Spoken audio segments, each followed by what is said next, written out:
Okay, hello everybody. We are here with Glenys Amby in her beautiful shop Lady May in James Street in Brisbane, Australia.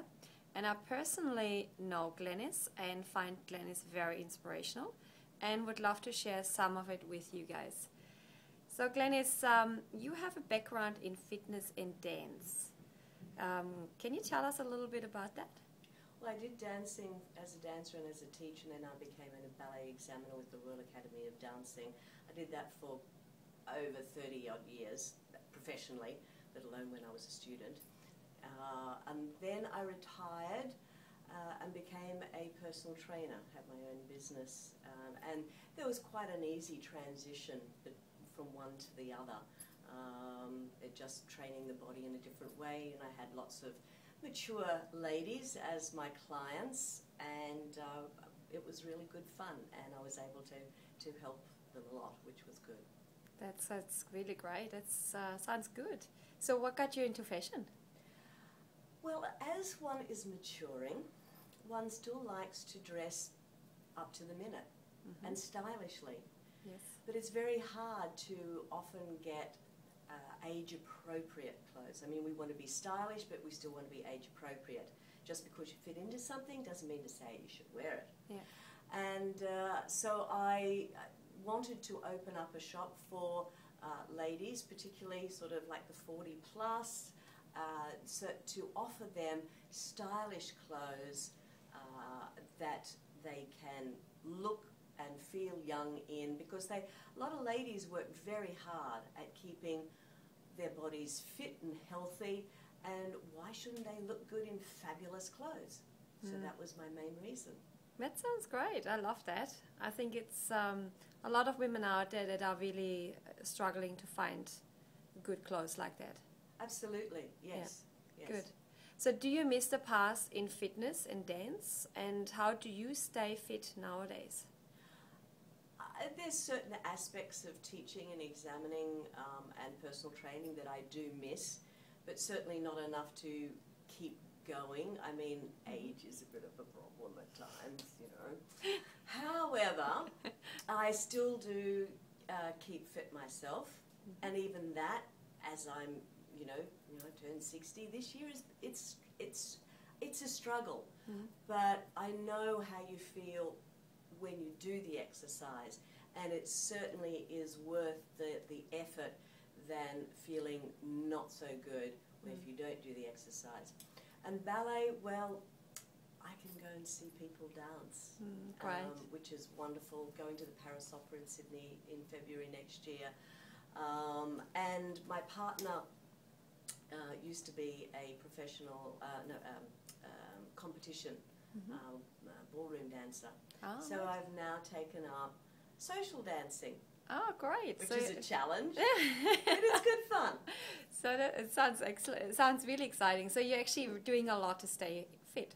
Absolutely, yes. I sort of try and not just do one thing. You know, I do anti-gravity yoga, I do cardio, I do strength training, not as much as I should be at the moment, but I'm still doing it. In a few weeks' time, I'm going skiing, snow skiing. So where are you going skiing? In Canada. Oh, how lovely. And how long are you away for? About 7 weeks. Oh, you're a lucky girl.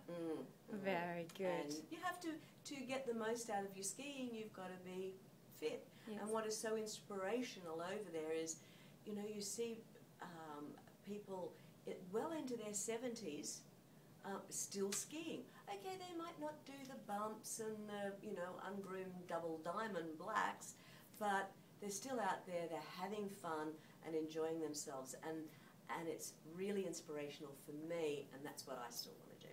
That sounds really, really nice. So in order to have, to be that fit and healthy, to do all these fun things, even though, you know, considering the age, so what do you do? Do you eat healthy? Do you take supplements? What do you do? I try and maintain a balanced eating regimen. I hate the word diet. Yeah.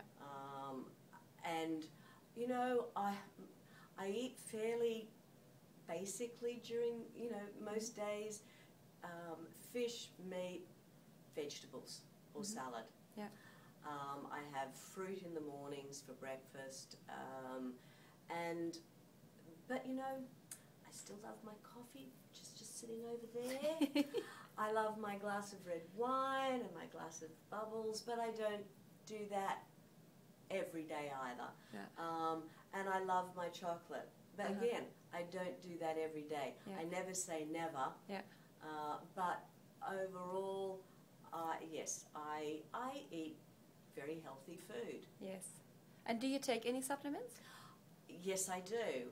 I take the New Skin supplements with the Vitality and their little sachets of, what's it called?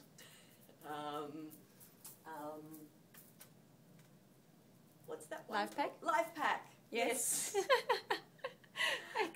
I take that, and that's really all Okay. I do. Great. Do you think attitude has a lot to do with staying fit, and what is your attitude to life? It's really quite dovetailed.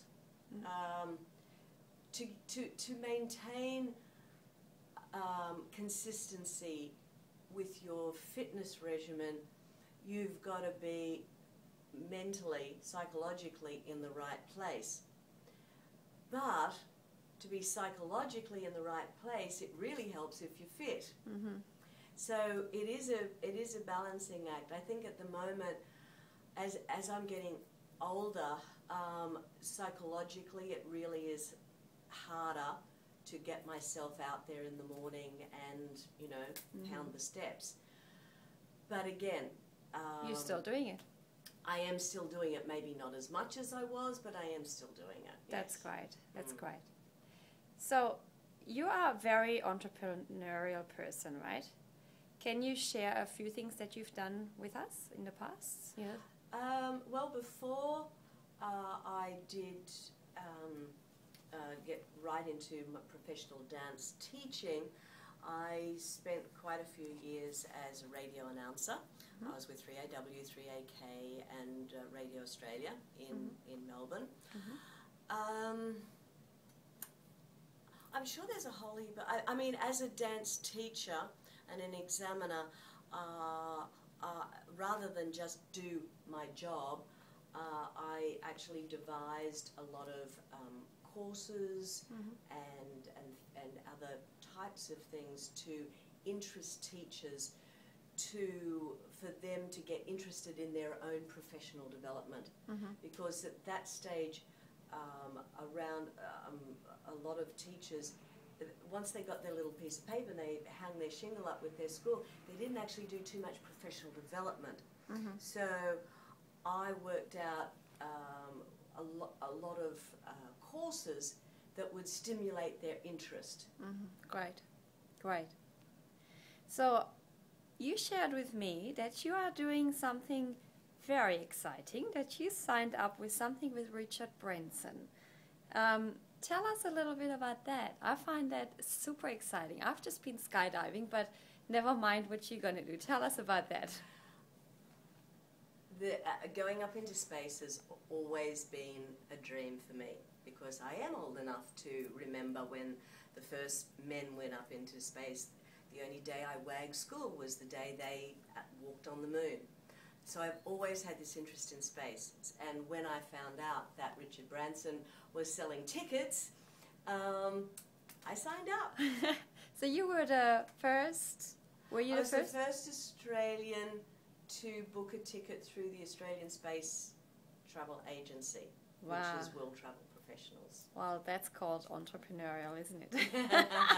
And I have met some absolutely fabulous people by going to some of the events that Virgin Galactic put on. Yeah.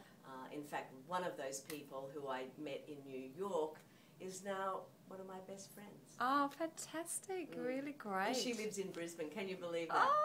Oh, very good. That's really great. I think it's fun to do things like that. Just one last thing. Can you leave us with a thought for today? As a dance teacher many years ago, I did psychology psychology pertaining to dance, but of course that's really for every aspect of one's life. And I came across this little mantra, which I do live by, and it is, if you always do what you've always done, then you'll always get what you've always got. Excellent, thank and you. And I'll leave you to think about that. It is something to think about. I love it though. Thank you so much, Glenys. It's been a pleasure talking with you. Very inspirational as always. And I hope you're going to have a great day, and we'll see you soon. Thank you very much. You too. Bye, Glenys. Bye.